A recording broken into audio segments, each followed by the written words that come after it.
No one has any right to my baby.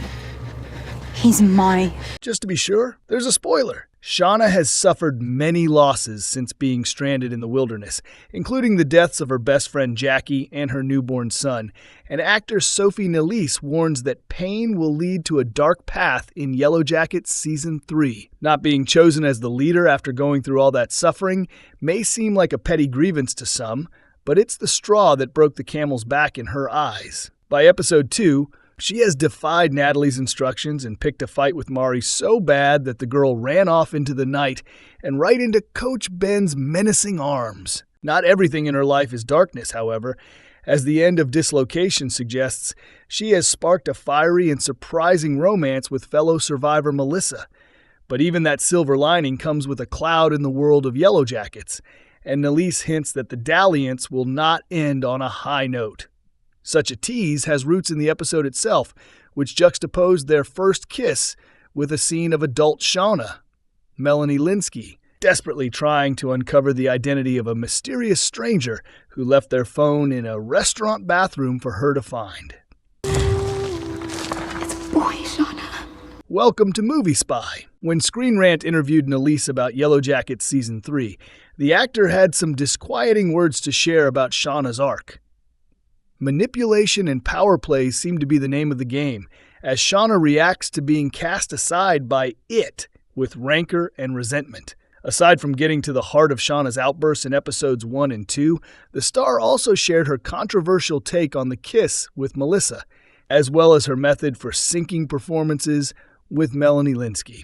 Yellowjackets Season 3 starts with Shauna more alone than ever. Anger is her only way to cope with everything. The Yellowjackets Season 3 premiere establishes that, despite the relative peace the survivors have obtained since their cabin burned down, Shauna especially has isolated herself from her teammates. In fact, she has been lashing out at those around her in the wake of her son's death and Natalie's ascension to leadership. And that bitterness is seen most clearly in how she antagonizes Mari throughout It Girl. There's a lot of resentment, Nélisse explained, most of which is directed at Natalie, even if it doesn't reach her directly. I think Shauna feels that she's been robbed of that position, given everything that she's had to go through in Season 2 and the sacrifices that she's committed. Without someone to confide in and lean on, Shauna finds herself more often than not alone to stew in her misery and spread the blame around. But as Yellowjackets Season 3 progresses, can her behavior be attributed to her grief, or is something darker at play? Nélisse thinks it's a bit of both. Being stripped of societal norms makes it so that she feels definitely free to let out that anger. Who cares what the consequences are? There are no teachers or parents or anyone that says you can't let that out anymore. Yellowjackets Season 3 sees Shauna's dark humor come through in the wilderness. Sophie Nélisse gets an opportunity to explore more of Melanie Lynskey's iconic line deliveries. Despite not having leadership bestowed on her, Shauna remains a dominant personality who can stare down Natalie or Lottie any day of the week. With Mari missing in episode 2 and conflict ensuing, even with the question of who will search for her where, it's clear that the power balance is not entirely in Natalie's favor.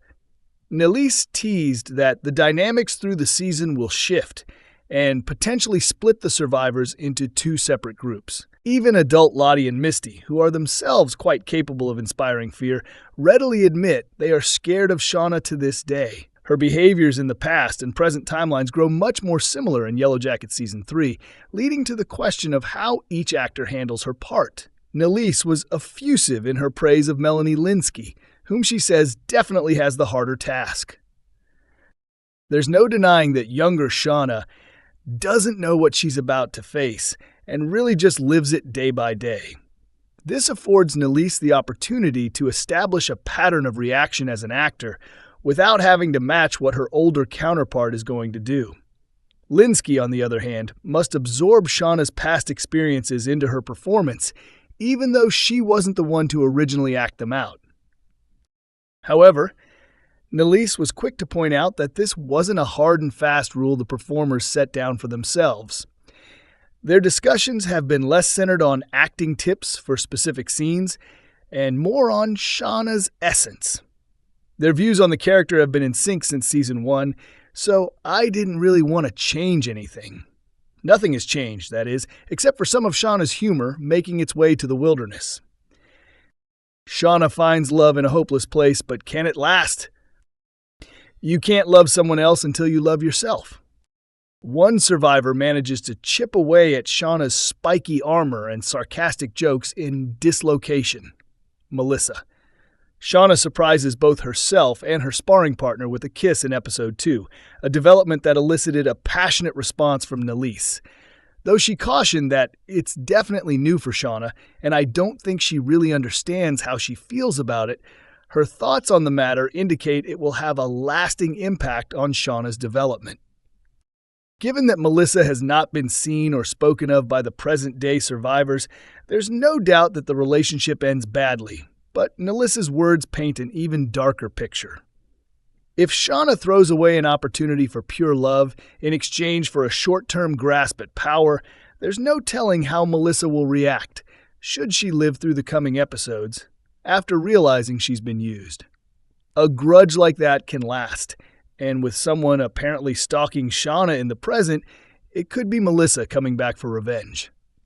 As we wait to find out how a romance with Melissa will affect her future, I am personally invested in how it colors her past, especially her friendship with Jackie, which felt like it blurred the lines.